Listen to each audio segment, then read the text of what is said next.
Don't just live for tomorrow, or just live in yesterday.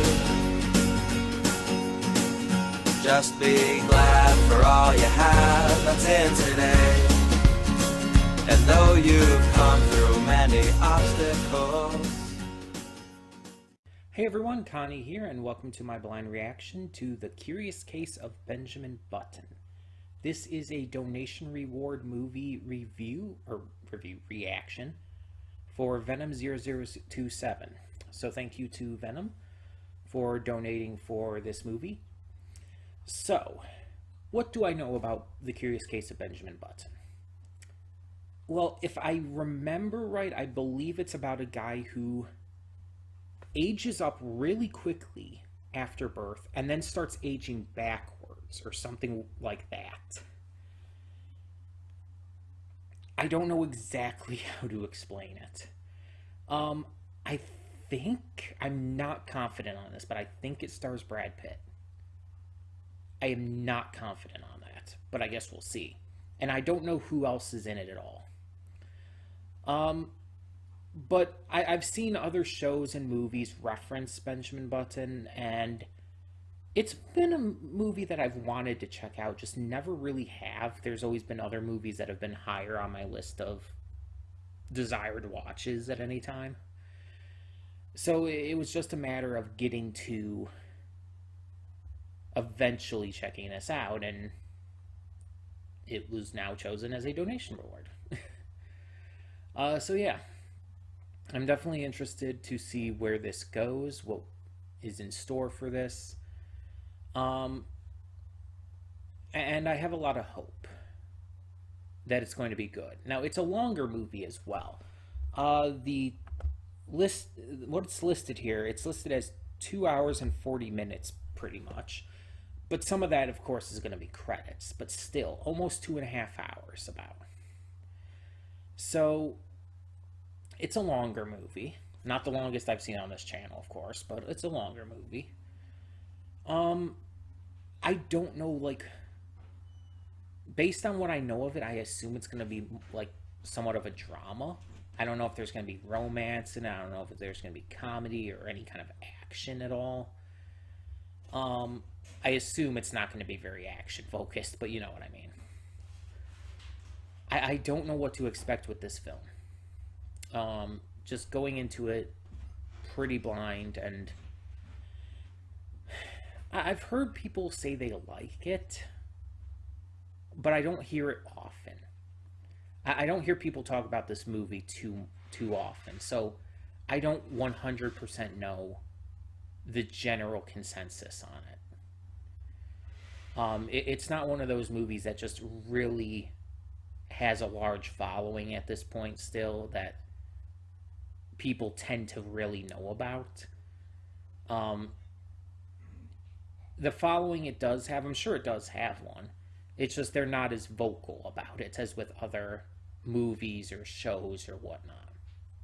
So, yeah, I don't even know what other people really think about it for the most part. But like I said, I have heard some very few positive reviews, and I don't think I've heard any negative ones. So maybe that's a good note. I don't know. But like I said, I don't know who else is in this besides, again, I think Brad Pitt. I'm not even 100% confident on that. So I don't know what to expect from the acting. I don't know what to expect from the story. I don't know who directed this, who it's written by. I don't know any of that. So I guess we're going to have to find out. So let's just get into it and see what this movie has in store for us. So when the screen fades to black, pause this redirect and go to the description below. Excuse me. Follow the link to the reaction, and after you watch it, come back here to the redirect and resume play. Because after it fades to black and then fades back in, everything from that point forward will be my afterthoughts and will contain spoilers to the episode. So, or to the movie, rather. So, thank you so much for tuning in, and for now, I will see you at the reaction. And we are back, and we'll begin with spoilers in 3, 2, 1, now. So this was a very well-made movie with fantastic actors all around, with great emotional beats, and an honestly wonderful ending. But I did not enjoy watching it. And I know that might sound kind of illogical, but let me explain. This movie was about 2 hours 40 minutes long. The credits at the end here weren't as long as I was thinking going into it because it cuts off the credits in the file I have. So it was about 2 hours and 40 minutes, like just short of that. And it did not need to be that long because there was a lot of things in the movie that honestly felt like filler. Even things that came back in that last ending bit there, talking about like each of the people who Benjamin met throughout his life and everything. There's a lot that could have been cut out of this film. And not only was it just I felt longer than it needed to be, it was very slow paced. Um, I was about like I don't know 30 minutes in or so. I looked at the recording timer because I was legitimately thinking it was over twice that amount of time I'd been watching the movie. That's how slow paced it felt to me. It was so slow and monotonous and hard to sit through. The actual things that were happening, I was fine with. Like, I was enjoying to a point. I think my brother's getting home, so wherever he went during the last part of the reaction there. So he's going to come in, there's going to be noise. But it was so slow and monotonous. And even though I was enjoying the little bits that were happening, the specific events of the film, and there's a lot to love about this, especially that ending. And despite that, most of the time, I kept checking the time because I felt like I had been watching for so much longer.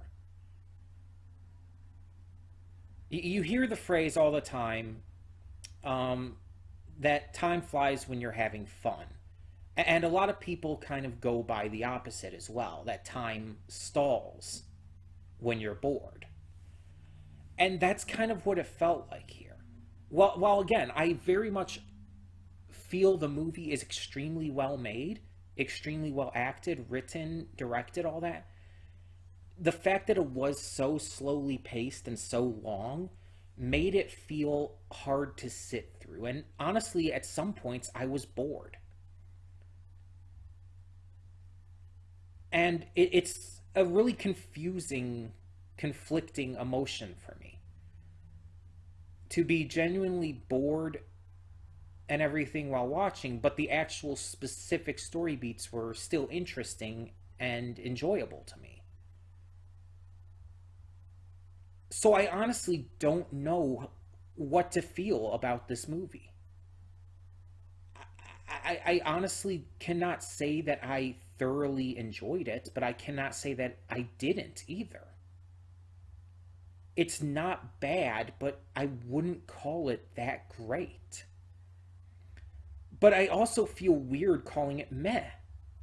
I also kind of feel weird just kind of putting it in the middle there because it doesn't feel like a mid-tier movie to me. Because I acknowledge it is extremely well made. But I guess that kind of highlights the difference between acknowledging quality and personal enjoyment. Even if a film, a series, a game, etc., is technically very well made, and you can notice that and acknowledge that, that doesn't necessarily mean you enjoy the media.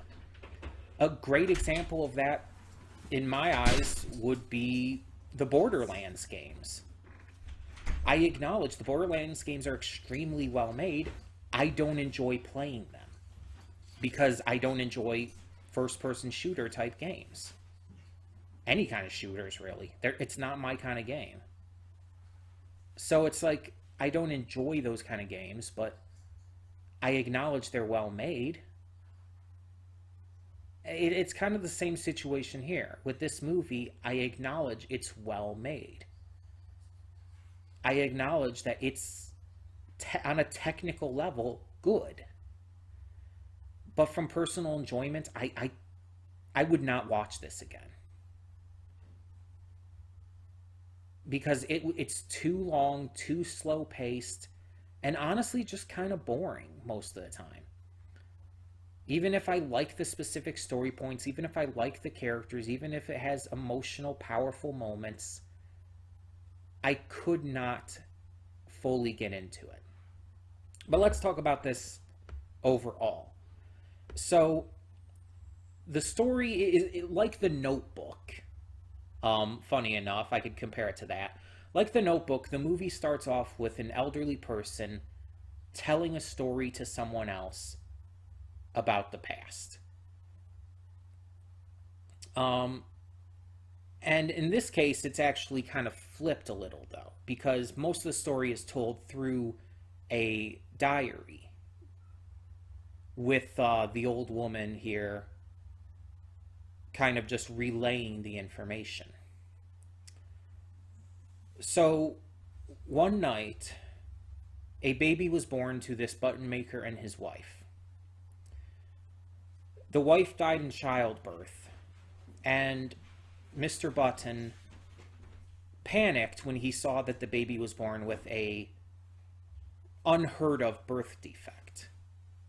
The baby was born old, which is a really wild idea. And again, I'd have to look this up. I don't know if there's any kind of real life precedence for this kind of thing, but there might be. It's possible, I guess. But he panics and tries to get rid of the baby, and at one point he's even considering throwing it off the side of a bridge into the river. But he luckily is caught, and he ends up instead abandoning it on the steps of this house so that Benjamin can grow up, to use that term in a interesting fashion in this film. So it is kind of what I thought, but not quite going into it. Benjamin is old right from the beginning, but his body grows into a certain height, but he's still older at that point. And throughout the film, he grows younger, and his body goes from being older and decrepit and needing help to even move and everything, to being young and strong and able to support itself. It's a really wild situation that's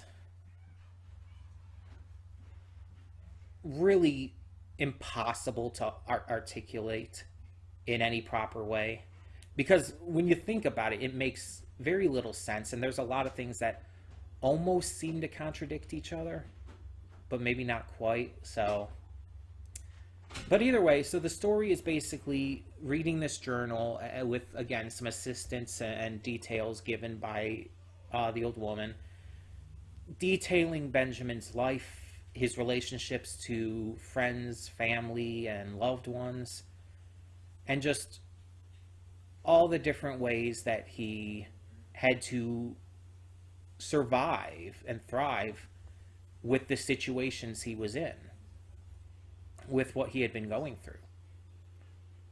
We see him getting a job, we see him going to war, we saw him trying alcohol for the first time, having sexual relations for the first time, and all these things are like put in a different light considering his disorder. Because for a lot of that, these people around him did not know his actual age, and it's very awkward. It is. But through this, he does have a very different view on life than a lot of the other characters we meet, and in some ways, he's able to imbue that into them. But in others, it never really clicks. And throughout the film, we see like more and more all this being revealed, and it's very obvious from early on that Benjamin is this girl's father. especially like right when we actually find out the old woman is the girl. I'm trying to remember her name right now. Like, Daisy, that's it. The instant we find out the old woman is Daisy, it's like instantly we know, okay, we know where this is going. Benjamin's her actual father. Even when they try to play it off, like when she talks about her father, and it's like, when did you meet my father? And the old woman's like, oh, shortly after this. And it's like, no, we know Benjamin's her father. Like we knew that. And we could see like where all of this is going, and we could see that Benjamin was eventually going to have to leave her because of his disorder. Things were set up in a way to where it was a little predictable, but not necessarily in a bad way. I've said before, predictability is not bad if it's still handled well. Predictability is just you being able to see what's coming. If it's still written well and acted well and directed well, it can still be enjoyable and not hurt the quality of the movie, show, yada yada. And so here, I don't think it really did. I had no real issue with it. Like, I saw, again, so many things coming, and it's like, it didn't bother me when it actually happened. It's just like, oh yeah, I knew that was coming. That was obvious. But it didn't actually take away any of the enjoyment of it, so to say. I feel like if this movie were cut down by an hour, it would probably work better. The pacing wouldn't be so much of an issue then. There's a lot they could cut out, as I said, a lot of things that just weren't needed. There's also this thing, like, with the hurricane in the current day and everything while they were in the hospital. What was the point of that? Like, was that just to show, like, what time period it was? Because they're in New Orleans. Was that supposed to be 2005, Hurricane Katrina? That's what I'm assuming, based on the information we had. I didn't see if it said that on the TV, by the way. It might have actually said that specifically. But it's like, did we need that? This movie came out in 2008, so a few years later, but it's like, I just don't feel like that was necessarily required. It just felt like it was tacked on. Like, we could have figured out the year it was without that. It's like, it felt forced. And it just felt like an extra little bit of danger at the end there for the sake of danger. And there was no real payoff to it either. Because at the very end, it's like we see the daughter, Caroline, I believe, heads out of the room to see what's going on. And it's made very clear that her mother passes at that point, that Daisy passes away. And then that's pretty much it. It shows the stuff with Benjamin talking about all the people he's met and everything. And it's like, we don't get anything, like any actual resolution to that hurricane thing. Are we supposed to believe that Caroline ended up being a victim of Hurricane Katrina? Or did she survive? Or what happened? It just felt tacked on for the sake of tacking it on. And it just felt out of place for me. There were other things in this that felt like they weren't really needed either, such as Tilda Swinton's character. And then there were certain, like, bits of the drama that was happening between Daisy and Benjamin that felt like so kind of forced. And parts like that just felt like they didn't need to actually be there. Like I get what it was going for, like what Tilda Swinton's character was going for, like, oh, Benjamin had moved on at that point, he was trying to find someone else, and it didn't end up working out. And then later on, you see that she achieved her goal of actually crossing the English Channel by swimming and all, and it's like, okay, that's neat. But if you took her out of this movie, it wouldn't change anything about this movie. She felt pointless. And then a lot of the drama just felt like forced in just to have drama between Daisy and Benjamin. Like the entire thing with her saying like to leave her alone and get out of her life while she was on the bed after like having the accident and everything. The entire part of them arguing and everything after he saw her with someone else, when he went to visit her unprompted in New York. It's like, what was the point of those scenes? They could be taken out and it wouldn't change anything else. They felt so isolated and unnatural and forced that it didn't do anything for the film. And that would be my only real complaint about the film. There were certain scenes like that, besides, the pacing and all. There are certain scenes in that just felt unnecessary. And that kind of goes in with the pacing, because, again, take those out, it could have been paced a little better, and just would be shorter. But again, other specific moments, other big moments in it, and just seeing him age down and everything throughout time, and while everyone else ages up or even passes away, and it's like, it's a wild film, and it's really well done for the most part. Again, all the actors are phenomenal. Every actor in this did a great job. I would not say there's a single one who disappointed me. The direction was great, the music was great, everything, really. So it really, my only issue is just the fact of the pacing and everything hurting my enjoyability of the film. It's one of those movies that I feel, while extremely well made, I could not find myself enjoying enough to really make it worth it. And keep in mind, this is not like me saying, like, to anyone who wishes to donate in the future, choose shorter movies. No. If you want to choose a longer movie, do so, because I've watched plenty of longer movies that have been fantastic and done the pacing and everything excellently. The Green Mile is a great example of that just recently. So it's nothing about specifically the length, it's how it was handled, how it was actually executed in terms of its length. That's more of the issue for me. I really have no other faults than that with this. But again, just because of that, it takes the enjoyability away from me while watching. And so I just couldn't get into it. And again, I was looking at the time a lot. You probably saw me, like, I had my phone, like, down here, like, just off the screen, or, like, just under the window for the video and everything, and I was looking at it a couple times, checking messages. And I was still paying attention, so I didn't miss anything. But I was a little bored sometimes. So I was checking messages to just kind of, in a way, entertain myself while still watching. And I don't usually do that. In fact, I actually hate when other people do that while we're watching stuff together. My sister being a big example of that. I hate when she checks her phone while we're watching stuff together.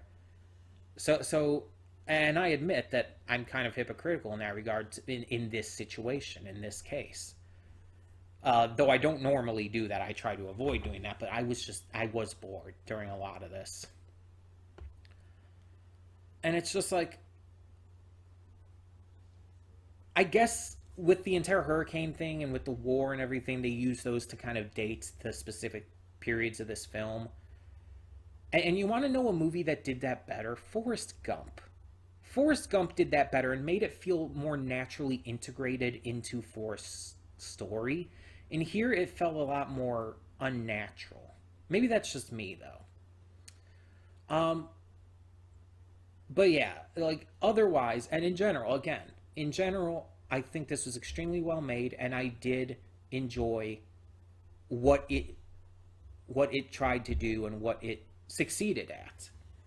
I do like the characters. Again, I liked Benjamin and Daisy's love story. I thought it was extremely sweet and believable and realistically handled. I liked the stuff with him on the ship. I liked his mother. Like, God, I loved Queenie. She was probably my favorite character in this. I will not lie. She was so sweet, so wonderful, so loving and caring, and just, oh, I loved her so much. And it's like, I just feel like there was so much about this that I loved. So again, I can't say that I disliked this film, but because of the enjoyability, I can't fully say I extremely enjoyed it. That's all. That's all I'm trying to say. Um, if there's anything specific you want to know my thoughts on, feel free to ask in the comments. And I do thank you, Venom, for choosing this as a donation reward. Because another movie I probably would have kept putting off, even though I kind of wanted to see it. I probably would have kept putting it off and never actually ended up watching it. So I do thank you for that. And I'm glad I got to see it. I genuinely am. I am glad I got to see this. So please, if you or anyone else wishes to donate in the future, please just mention so in the comments. We can get it all worked out. You can check with me if the movie you're thinking of is something I've seen or not. And as long as it's not, anything is game. If I have not seen it, it doesn't matter if it's animation, doesn't matter if it's live action, it does not matter what genre it is, does not matter what length it is. And even if it's something you don't necessarily think I'll like, please suggest it anyways. I have been surprised by so many movies that I wouldn't think I would like. By so many shows and whatnot as well. And yeah, that's the thing. You can also suggest shows as a donation reward. Not just movies. It can be a movie, it can be a show, it can be a YouTube video or series, anything like that. If you wish to have me react to it. And you get a donation no matter how much you donate. You can donate as much as you're able and willing to do. It can be as little or as much as you want, whatever you think you're able and desiring to donate, and you still get a donation reward no matter what. And if you wish to donate a certain amount and you want to split that up to get a couple donation rewards, you can do that too. Whatever works best for you. But in the meantime, tell me in the comments below, what did you think of The Curious Case of Benjamin Button? And for now, I'm Connie and I'm signing off. See you all next time.